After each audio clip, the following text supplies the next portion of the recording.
38 minutos sobre as 9 da noite. Camilo Nogueira, moi boa noite. Boa noite. Bueno, tiñamos moitas ganas de falar con Camilo Nogueira para analizar que aconteceu o pasado domingo nesas eleccións do 21 de outubro e, sobre todo, que escenario abrimos agora en torno ao nacionalismo galego.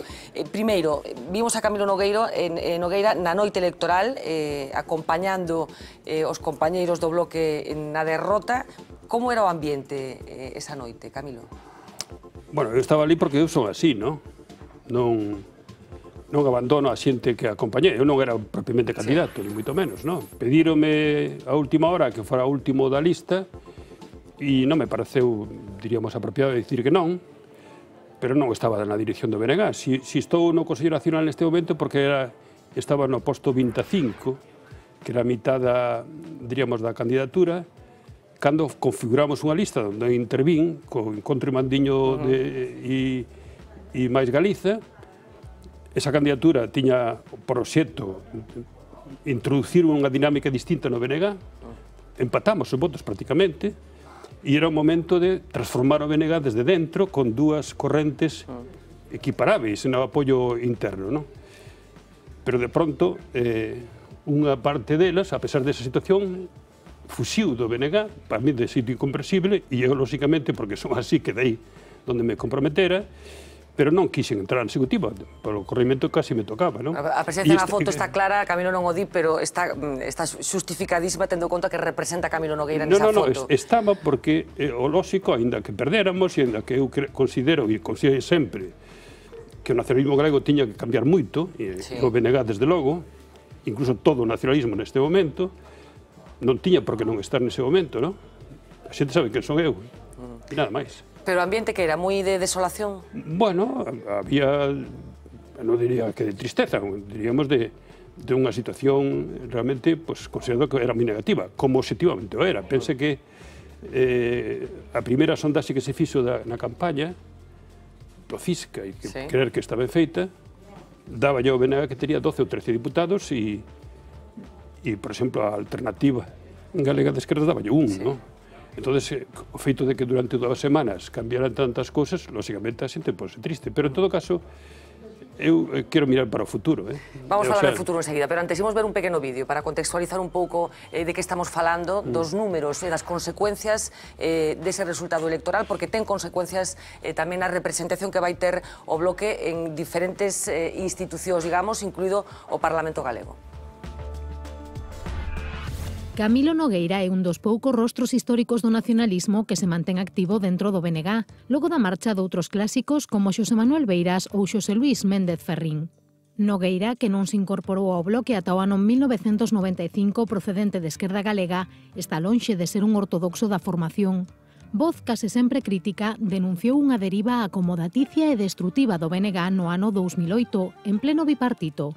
Tampouco dubidou en se unir aos críticos coa UPG e o quintanismo para presentar unha candidatura alternativa na Asamblea de 2009. Repetiu xogada en 2012, apoiando a proposta de Irmandiños e máis Galiza para disputar o temón a UPG. Porén, e ao contrario que boa parte desas dúas correntes, tras a derrota optou por se manter dentro do BNG, chamando iso sí á reflexión e a crear unha organización máis aberta á sociedade. Por decisión propia non forma parte da Executiva Nacional da Fronte, pero na durísima noite electoral do domingo, Nogueira compareceu canda Jorquera no momento de asumir unha derrota histórica que deixa o bloque con 7 deputados. É o seu peor resultado dende 1989 e relega o BNG a ser a cuarta forza do hemiciclo galego, pero ademais deixa a formación fora de órganos de control como a Mesa do Parlamento ou o Consello de Administración da CRTVG. O proceso de escisión e a forte caída electoral obrigan o bloque a abrir un proceso de reflexión e reorganización interna, ou quizáis, como xa reclaman algunhas voces, a un cambio de rumbo. Hai un divorcio nestes momentos entre o bloque nacionalista galego e a sociedade galega? Bueno, quen me coñeza sabe que para unha nación sin Estado, a construcción nacional, a hipótese de constituirse nun Estado propio ou estar como un Estado nunha institución plurinacional, pasa necesariamente por contar co apoio da maioría da sociedade. Eu considero que no mundo que vivimos pódese ter a maioría da sociedade tendo unha posición de esquerda democrática e considerando que o teu país é unha nación. non vexo ninguna contradición de ser de esquerdas e tal na maioría. De feito, iso pasa en moitos países europeos e próximamente vai pasar en moitos máis. En Alemanha, xa pasou en Francia, en Italia, na Gran Bretaña vai pasar. E desde ese punto de vista, eu sempre mantiven que o nacionalismo tiña que, pode fracasar, claro está, pero que tiña que traballar contando co apoio da maioría da sociedade e, polo tanto, actuar de forma amável coa sociedade, con dureza nas propostas e firmeza, pero profundamente democráticas. Canto máis democráticas, máis teñen confianza en ti. E neste sentido, sempre, de alguma maneira, fui un pouco disidente na liña que sigue o nacionalismo galego. Por certo, que eu entrei no BNG nese ano, pero fui un fundador nos anos 60 e 70, non era, diríamos, un advenedizo, ni moito menos cando fixe esa decisión, non? E, por tanto, este momento é un momento complicado, pero hai que pensar aínda que se pode facer. Pero a mí me interesa, en todo caso, destacar, claro que me interesa que vai pasar co BNG, non? Pero tamén me interesa o país, non? E facer unha lectura do que pasou, que aínda dando a por negativa, poña de manifesto que entre as forzas de esquerda teñen máis votos, tantos ou máis votos que o PP. O sea, no voto popular, Galicia non se comportou mal, por así decirlo, e mira o que pasa en Galicia, poden decir por fora, e moita xente o comparte, pois aquí o que pasou é que as forzas de esquerda tuveron algo máis que o Partido Popular. Mais aínda, en canto ás forzas nacionalistas, se foran xuntas, terían moito máis votos que o PSOE, de 280.000 a 350.000 aproximadamente, e terían as forzas nacionalistas, considerando que a Alternativa Galega de Esquerdas é nacionalista, terían neste momento 21 diputados, non 16. Cando agora, tendo o PSOE moito menos votos, que o conxunto ten 18 e os demais 16. Bueno, estas consideracións non nos van a cambiar a opinión de que o resultado é moi negativo, non? Pero nos permite pensar no futuro. Pense, por exemplo, si se dan estes resultados, o PP perderá todas as alcaldías de Galicia, incluído as de, como Vila García, Narón, ou Oleiros, que teñen outra dimensión. A extrapolación, digamos, dos resultados. Por lo tanto, isto é un dato, para o BNG moi negativo, evidentemente, pero que obriga a repensar o que hai que facer nos próximos tempos. É certo que o BNG agora vai ter menor representación no Parlamento galego, pero desde esa mesma representación podese facer moito para que este futuro mellor se produza, non? E moi especialmente me preocupa a min, e o teño dito moitas veces, que neste momento estánse dando unha circunstancia no Estado español que van a obrigar ao recoñecimento da diversidade nacional. En Cataluña e en Euskadi hai un sistema político propio, e é imbatível, é irreversible, por así decirlo. E Galicia non pode quedar fora diso, como nacionalidade histórica, que logrou na República, que logramos tamén na transición, e para mí iso é no que hai que traballar no próximo futuro, admitindo que fomos derrotados, pero ao mesmo tempo pensando que hai que, diríamos, traballar para que o futuro sexa mellor, por así decirlo, non? Fala de non descolgarse, digamos, do carro nesas dinámicas que están abrindo Cataluña e Euskadi, pero parece que as dinámicas electorais en Galicia van por un sitio completamente distinto. Parece que hai máis similitudes de voto con respecto ao Estado español. É así? Bueno, vamos ver. A propia prensa de Madrid considerou que medrou o nacionalismo galego. Sí, é verdade, esa interpretación se fixo dende Madrid, é certo. Nós sabemos as componentes que ten iso, pero di iso. Vamos ver, en Galicia, non quero facer historia, pero en Galicia teñamos o Partido Galeguista, conseguiu o Estatuto de Autonomía, foi disolto polos propios galeguistas do interior contra o criterio de Castelao, chegamos á transición e non contamos ca forza do Consello de Galicia no exilio ou do Partido Galeguista, pero os cataláns conservaran a Generalitat e os vascos conservaron o goberno no exilio e o PNV, non? E nós tivemos que empezar de cero, e incluso nós mesmos tuvemos contradicións no momento de transición. Eu, por exemplo, apoiei clarísimamente o Estatuto de Autonomía, incluso nos obligou a nós a sair, diríamos, do BNPG daquel tempo para emprender ese traballo. Estuvimos no Parlamento Galego con un traballo extraordinario, o máis destacado posiblemente que se fixo nas primeiras legislaturas, pero aínda non asumimos entre todos a idea que expliquei, que pode ser de esquerda e nacionalista e dirixirse ao conxunto da sociedade. Aínda non estamos nesa fase, ni siquiera as forzas que están neste momento no Parlamento non todas asumen que esta é a realidade e, en todo caso, asumindo plenamente que estamos na Europa, na Unión Europea, e pode que non nos guste o que está facendo moitos dirigentes europeos, pero a Unión Europea é a nosa casa neste momento e será no futuro, non? Pero insisto no asunto do bloque, que está facendo mal o bloque? O sea, falaba antes de amabilidade, de que vostede é partidario de transmitir as cousas con amabilidade, non sei se, bueno, é un recoñecemento de que ao mellor as cousas non se fixeron con esa amabilidade dentro do bloque, quero decir. Non, vamos ver, eu creo que no bloque últimamente é admirable o traballo que fixo de reivindicacións sociais e culturais, non? Apoiou todos os movimentos reivindicativos que reclamaban xusticia en todos os sentidos. Eu creo que lle faltou, diríamos, incorporar a iso unha visión política en busca da maioría da sociedade, incluso integrando a realidade que está producindo neste momento, tanto no Estado español como a Unión Europea.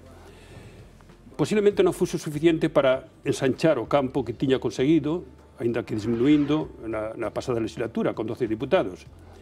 Pero non esquezamos que cando empezou a campaña o BNG tiña 12 ou 13 concedidos e outras alternativas tiña un nada máis. Entón, había que explicar que pasou durante a campaña, posiblemente, e, en todo caso, é un feito. O sea, non me vou a lamentar o ocurrido, é un feito que... E que pasou durante a campaña? Pois pasou e cambiaron totalmente. O sea, pero por qué? Non quero intervir, o sea, non quero facer un xuicio profundo diso, porque, diríamos, non é o momento, por así decirlo, non? Porque, ademais, o que pasou hai que ver, verase según o que pase no próximo ano, nos próximos 2 anos, non? O sea, en canto ao comportamento das forzas que están no Parlamento, e incluso as posibilidades de entendemento que existan, non? E eu non quero agora intervir a priori nese problema que está sin resolver. Pero vostede, que coñece ben a Xosé Manuel Beiras, porque estamos falando deso final, esperaba que pasara isto con Beiras neses 15 días da campaña? Non me faga falar diso, como é coñecido, son moi diferente a Xosé Manuel Beiras, pero seguro que coñece ben. Compartimos a tarefa da cuestión nacional galega, e desde a esquerda, pero non teño agora por que facer unha historia, diríamos, dos encontros que tuvimos durante 3 anos. Non me corresponde a min, non me parece tampouco apropiado. Pero pido yo un análisis do que pasou durante a campaña, o Beiras que vimos durante a campaña. Mira, eu creo que na campaña das forzas da esquerda, por así decirlo, a forza que presentou máis un programa e que, diríamos, presentou ante a sociedade galega o que ia facer nas distintas responsabilidades, foi o BNG. Mais que incluso que o Partido Popular. O Partido Popular non dixo nada, simplemente dixo que foron moi austeros os pasados 4 anos, pero non recordo ouvirlle ao presidente da Xunta de Galicia, impetro electo neste momento, ninguna cousa programática máis que iba a reducir o presuposto. E nada máis. Claro, pero foi o BNG, pero o resultado foi o que foi, claro. Presentou un programa sistemáticamente, incluso o candidato do BNG defendeu no ben, diríamos, na disputa na televisión con Feixóo. E a pesar deso, o resultado foi o que foi. Pero eu prefiro ver do que pasou neste momento a posibilidade de que, se se traballa ben, no futuro se recuperan polo BNG os votos, pero en todo caso no conxunto da esquerda se produce unha situación radicalmente diferente, incluso, e non é soñar, que sexa a última vez, polo menos no que nos podemos contemplar, que gaña o PP. Polo de pronto é evidente, como dixen antes, que polos resultados en todas as grandes cidades, máis algunhas máis pequenas, o resultado daría que o PP perde a maioría. Pero, claro, a idea de que o PP gañou arrasando non é certo. Incluso ten 41 diputados porque hai 3 candidaturas. Se houbera dúas, non tería 41, a mellor tería 39, e se esa unión das forzas que se consideran nacionalistas se tivera producido, por exemplo, podía producirse se na Asamblea Nacional, onde se produce a separación, nos mantuéramos unidos, podíamos transformar o BNG e, ao mellor neste momento, habería unha maioría de esquerdas. Pero entón, vostede comparte esa teoría que expuso claramente Francisco Jorquera nesa noite electoral de que os mellores resultados do Partido Popular coinciden, dixo, cos mellores resultados de Beiras, habría que dicir cos mellores resultados do Bloque nun momento determinado e de Beiras neste momento. Xa lle dixe que... Non quere falar de Beiras. Non, senón é que non queira falar, non é o que debo facer neste momento. O que debo facer neste momento é, asumindo as decisións que tomei hasta ahora, ver como se pode remediar isto e que elementos hai no que pasou que son positivos. Como pode comprender despois da miña experiencia, o que penso eu no país galego. No país galego como un país, como nación no mundo. Non estou encerrado en Galicia como demostrei na miña vida, e entonces estou pensando a ver que se pode facer para remediar esta situación que non é positiva, pero non é positiva políticamente, non polos números exactamente, porque os números dan, diríamos, un empate, aínda que o BNG foi perxudicial. Falemos de futuro, se lle parece, pero falando de futuro, hai dúas voces alo menos que temos escoitado nestas últimas horas. Xaber Vence onte, membro do Consello Nacional do Bloque Nacionalista Galego, e un membro do Consello Local de Santiago de Compostela que onte presentou a súa dimisión. Ambos os dous falan da oportunidade de recuperar a conexión con Anova nestes momentos. Anova que, como sabemos, a organización de Xosé Manuel Beiras. Ten que pasar por aí o futuro, hai que recompoñer... Non vou falar diso. Mire, eu creo o que pasou non se sabe que foi aínda hasta que pasen 2 anos. 2 anos hai que pasar. Claro, hai que ver que pasa no Parlamento e como se comporta a xente. Está claro que eu, no lugar oportuno, direi o que penso, e cando diga o que penso no lugar oportuno, aparecerá públicamente se a xente... Pero xa ten un análise feito? Do que vai pasar non. Do que diría eu neste momento, claro, que teño clarísimo, non? Como é natural. Pero por que non o di? O sea, a que ten medo para... Non, pero se non teño ningún medo, simplemente non me parece oportuno dar por sentado que pasou, porque quero ver cal é o comportamento futuro. E o comportamento eu quero englobalo na idea de que a esquerda en Galiza sacou máis votos que a dereita, que se fora unida a esquerda, diríamos, nacionalista, con algún acompañamento que houve, tería máis votos que o PSOE, e, polo tanto, aparecería unha perspectiva da Constitución Nacional moi positiva que engarzaría que a idea de que Galicia é unha nación por sí mesma, que ten que contemplar os cambios que necesariamente se va a producir na Constitución Española, porque polas razóns que dixen, e que, ademais, Galicia ten que aceptar, e todo o mundo, e eu é unha cosa que defendo moito tempo e non fui moi ouvido moitas veces, que Galicia é un país europeo, non é asiático, non latinoamericano, nin africano, as circunstancias son as de Europa, e temos como unha circunstancia moi positiva que exista a Unión Europea. Non que os gobernantes europeos asumiran desa forma descarada o capitalismo neoliberal. Ese é outro tema.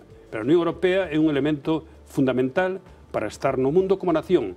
E, ademais, sin separarse de ninguén. Vostede sabe que na Unión Europea non hai fronteiras e decir que Galicia non dependa de Madrid, o sea, non quere decir que poñamos fronteira a ningún sitio. Podemos ir ao Teatro Madrid cando queiramos, e incluso algúns galegos apoiarán o Real Madrid, non? E en todo ese escenario que vislumbra de cara ao futuro, que papel ten que xogar se non queremos circunscribilo ao Bloque Nacionalista Galego o nacionalismo? Porque está falando de esquerdas, pero o nacionalismo en concreto. Como ben sabe, o Bloque é unha formación política nacionalista, Alternativa Galega de Esquerdas ten unha componente que eu non discuto, son todo dereito, que non é estritamente nacionalista, non sei como vai evolucionar iso. Se collemos o conxunto, está claro que no próximo futuro pode convertirse na segunda forza e liderar unha transformación no goberno. Para iso hai que madurar moito tamén. A mellor non estamos preparados neste momento. O sea, gobernar diríamos, que a xente te vexa que eres capaz de gobernar. Eu creo que hai xente nacionalista que é capaz de gobernar. E, por tanto, ese é un problema que hai que resolver. Pero eu quero velo desta maneira, non vou velo de outra forma.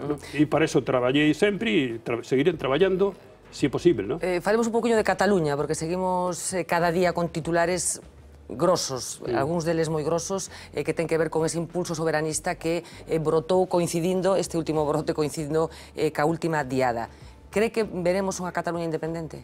Independente de España, quero decir? Non, vamos a ver, os cataláns van decir agora o que pensan nas eleccións, non sei se agora será válido, pero en todo caso, se como con un referéndum, e son eles os que teñen que decir. O que se pode decir xa é que o Estado español ten que recoñecerse como tendo 4 nacións diferenciadas. A idea da Constitución española de que Galicia, ou digo, España é a nación única, indisoluble, patria común, etc., non se corresponde ni na realidade actual ni na histórica. Eu escribín outro día un artigo falando de que a idea de España como nación única e exclusiva naceu no 19, no mesmo momento que naceron as reivindicacións galegas, catalás e vascas. Entón, eso teñe que recoñecelo, entende? Entón, como se ha de producir, pois xa se verá. Está claro que o BNG neste momento reclama un Estado plurinacional, é o que reclama o BNG. E esa é a pura realidade. O que sí digo é que na Unión Europea non hai ningún obstáculo legal que estexa nos tratados que impida que naza un Estado novo dentro da Unión Europea. Por exemplo, está pasando agora en Escocia, ese proceso feito democráticamente, como é coñecido, e que incluso contempla ese proceso como das hipótesis, teño que recoñecelo, de que separado, porque hai o que chaman devolution dos poderes a Escocia, non haxa Escocia un novo Estado, sino dous. É dicir, Escocia por un lado e o resto do Reino Unido por outro. E, polo tanto, os dous estarían en igualdade de condicións para tratar ca Unión Europea. Que se uniría a Unión Europea, para mí, sin dúbida ninguna, salvo que se opoña a algún Estado, porque é necesaria a unanimidade. Ese Estado pode ser Malta, ou pode ser o Estado español, pero non a Gran Bretaña. O sea, a Gran Bretaña non se vai opor. E ese é un problema a resolver. Pero eso non son adiviño o que vai pasar, non? O que si sei é que isto está pasando, bueno, máis aínda. Eu estando no Parlamento Europeo, eu con outros diputados creamos o Intergrupo de Nacións sin Estado. Eu fui un presidente durante 5 anos, non? Estaban os escoceses, que son un partido amigo, os flamencos, os cataláns, os vascos, e moitos outros pequenos nacións, ainda que as fundamentais son as que acabo de citar e algunha máis, non? E introducimos a idea das nacións sin Estado. E traballamos no Parlamento Europeo desa maneira. E falamos o que nos deu a gana, nos mítins, digo, nos plenarios e todo. E esa idea está aí. Que será mellor ou non para a Unión Europea? Para mí, moito mellor, non? Porque son... Escocia, para poñer por un exemplo, reivindicou, diríamos, constitución do Estado, pero forma parte desa reivindicación do mesmo proceso que creou a maioría dos Estados europeos. A maioría dos Estados europeos que eran do 19 para acá, neste momento. Algúns aínda, recentemente, vímoslo nós, aínda, non? Os nosos fillos, vímoslo nós, non? Moi recentemente, e algúns con procesos previos complicados. Eses procesos complicados de Yugoslavia aquí non se van producir. Na Unión Europea non se van... Está convencido de que isto non pode... O sea, a Unión Europea constituíse contra as guerras, e o mérito principal que ten, que causaron a morte de 50 millóns de persoas no século XX, e a Unión Europea é inconcebible que dentro da Unión Europea xa ningún, diríamos, conflito militar. Non pode habelo. As cousas, de unha maneira ou de outra, vanse resolver pacificamente. Incluso no caso de Escocia, por exemplo, se entra e ten que sair primeiro para entrar despois, e pasan varios anos, a Unión Europea Escocia pode unirse á Unión Europea con un tratado de asociación. E ese tratado de asociación daría todo o dereito para practicar o comercio, as fronteiras, etc., aínda que non compartiría o Parlamento Europeo. E na Unión Europea hai previsións para iso que rexeitan o absurdo pensar que se Cataluña é independente ou Escocia, e non estou propunando isto, simplemente estou establecindo a realidade, non poda vender electrodomésticos en Andalucía. O sea, prohibir isto está prohibido na Unión Europea. Pero di vostede con unha claridade absoluta de que non se vai producir ningún proceso violento, digamos, neses procesos, e a que atribúe vostede, bueno, este intercambio de declaracións que teñen que ver hoxe mesmo, por exemplo, víamos que unha diputada do PSC dimitía despois de remitir unha carta á Unión Europea na que decía, na que case solicitaba axuda no caso de que Cataluña fora invadido por España. Falaba, escoitamos outras cousas antes. Bueno, eu non quero dicir que iso non sexa unha hipótese que hai que contemplar, que sea posible e tal.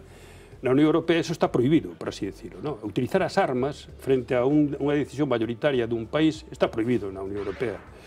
E máis, se o caso de Escocia é moi revelador, porque se está producindo pacíficamente. Cameron e Salmon, outro día, asinaron o papel, non? Dicindo que Westminster tiña que autorizar un referéndum porque se apoia en que a integración do Parlamento de Edimburgo no de Westminster se produciu voluntariamente. Outra cosa é quen condicionou iso, pero se produciu voluntariamente, e, por tanto, sería o Parlamento de Westminster, que agora xa ten o de Edimburgo incorporado, o que permitiría que se faga o referéndum, pero depois as condicións do referéndum vai facer o que chaman ministro principal, que Salmon, que é amigo noso, por outra parte, eu tratilo tamén, como o presidente diríamos, dese partido, incluso as condicións de que voten os 16 anos, en fin, todas as... E van a facer o reparto no seu hipótese de quen ten o petróleo do Mar do Norte, etc., etc. e vaise facer pacíficamente. Si se fai pacíficamente, eso queda establecido na Unión Europea. Cando digo isto, non estou presudgando o que vai pasar, simplemente dicindo o que é posible que pase. E nese sentido, as cousas que resolven pacíficamente. E ademais, a xente que pensa neste problema razona como se non houbera a Unión Europea, como se a independencia fora a poñer un muro en Pedrafita, por exemplo. Si non hai muros na Unión Europea, si nós podemos coller un coche e vamos en coche a Finlandia e non nos piden o pasaporte en ningún sitio. Pero incluso nin a crise quere que pode revertir ese proceso da Unión Europea, porque hai quen di que a crise que se pode levar por diante a Unión Europea. Vostede pensa que non, que é un proceso irreversible tamén. Mira, a Unión Europea, para os enemigos da Unión Europea, que é o exemplo político máis importante que neste momento no mundo, e que é o lugar onde, o único lugar do mundo onde está estendido o estado de benestar, por moito que queran acabar con él, que é a primeira potencia económica mundial, por moito que a xente diga que Estados Unidos e China, na Unión Europea non vai pasar nada disso. Efectivamente, por que está pasando agora a crise económica? Que, por outra parte, é normal que haxa crisis económicas no capitalismo, non? Está pasando porque non hai un goberno político e económico da Unión Europea. Se houbera ese goberno, a crise española non ten nada que ver coa europea ni coa mundial. A crise española se estouse aquí dentro por unha irresponsabilidade inmensa, que non trato agora de explicar, e ese goberno económico buscaría solucións para todo. Si a crise permanece, porque non hai goberno económico e político. O día que o haxe, acabou a crise. Eso non quere dicir que no Estado español teñamos 10 anos para superar o 25%. Como consecuencia das particularidades da nosa crise. Que culpa nosa, basicamente. Claro, vai ser costosísimo e vamos sufrir. Pero, como tal, a Unión Europea non tería crise, ni siquiera a crise do euro. O euro é atacadísimo, claro está, polo mundo do dólar, non? Incluso, mira, a crise demostrou que incluso a India, China, Brasil, os propios Estados Unidos, din que hai que arreglar o problema da Unión Europea, porque saben que é o centro da economía mundial. Eles saben o ben. Antes, hai pouco non o decían, éramos o turismo, os museos, éramos moi bellos e todo iso. Entón, na Unión Europea non van pasar semellantes catástrofes. O sea, no momento que haxa un problema de verdade, o sea, de problema de verdade é o que temos neste momento, non? Pero que perigue ou algo na Unión Europea, estou seguro que todo o mundo reaccionará adecuadamente. E é curioso porque diríamos, a xefe de goberno que máis incide en respetar a cuestión da austeridade, etc., Merkel, e para min non ten razón, e é culpable niso, en cambio, non é a que máis opón a idea de, diríamos, crecer na unidade europea, ni moito menos, non? E en algún momento se volverá sensata, incluso, mellor aínda, si as próximas eleccións a gañar o candidato do Partido Socialdemócrata, e entón a cousa xa vai mellor.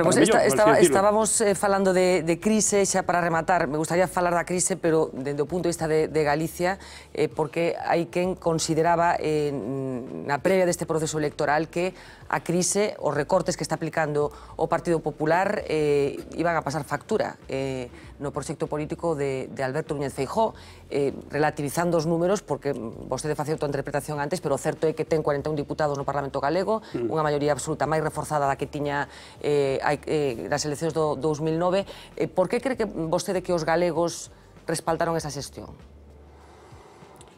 Primero, empataron. O seu resultado é que respaldaron a xestión, porque así diríamos o sistema legal que temos, é así, non? E creo que porque a esquerda en Galicia está desestruturada. O país de Galicia é tan democrático, avanzado e tal como Alemanha. Ali tamén a dereita e a esquerda teñen o 50% máis ou menos, ou como pasa en Francia, máis ou menos, non? E aquí o mismo, igual que en calquer outro país europeo. E aquí mellor que en moitos sitios. Pero o PP se di que foi dos poucos gobernos que, dende que empezou esta historia da crise, conseguiu manterse. Porque a esquerda en Galicia está desestruturada. Está desestruturada. E neste momento, incluso, acudiron tres candidaturas, e iso parece que non, pero cambiou casi todo, porque simplemente con que foran dúas, e non estou propoñendo nada, xa a ventaxa de Feixóo sería un diputado, se o lograba, porque hai outros efectos. Eu creo que a esquerda en conxunto de Galicia está desestruturada e non está á altura da capacidade que hai neste país de todo tipo, cultural, económico, social. Pensei que en Galicia se fala unha das linguas máis faladas no mundo, non? Que se fala en Brasil, en Mozambique, en Angola, en Portugal, etc. E en Galicia aínda, incluso as forzas políticas, considera que defendemos a nosa lingua, que debemos defendela en todo caso, pero que é unha lingua española, e non é unha lingua española, é unha lingua galega. Entón, a esquerda está desestruturada, por así decirlo, non ten... O nacionalismo está dividido neste momento, e a outra esquerda non ten unha O conciencia... sea, que foi máis unha derrota da esquerda baixo o seu punto de vista que unha victoria da dereita? Non derrota en votos, porque empataron, sino unha derrota política porque non presentou unha alternativa creíble para os cidadáns, cando en Galicia hai capacidades máis que sobradas para que esa alternativa de conxunto, non que se fusionen todos, ni moito menos, ni siquiera que deixe de haber tres, para que eso sexa concebida polos cidadáns como valiosa, non? Pero, en todo caso, hai que esperar un pouco, non? Porque nas municipais o PP vai perder radicalmente. Bueno, pues quedámonos con esa predicción que está facendo Camilo Nogueira e a ver se dentro dese tempo que pide que transcurra para analizar as cousas, bueno, ca perspectiva que requira a situación, estamos aquí para que nos lo conte, que seguro que será unha análise interesante. Encantado. Moitísimas grazas, Camilo Nogueira, un placer, como sempre. Imos facer unha pequena pausa de publicidade, a volta falamos, entre outras cosas, para escoitar esa entrevista que lle facíamos esta tarde na residencia oficial de Montepío o presidente da Xunta de Galicia, Alberto Núñez Feijóo. Hasta ahora.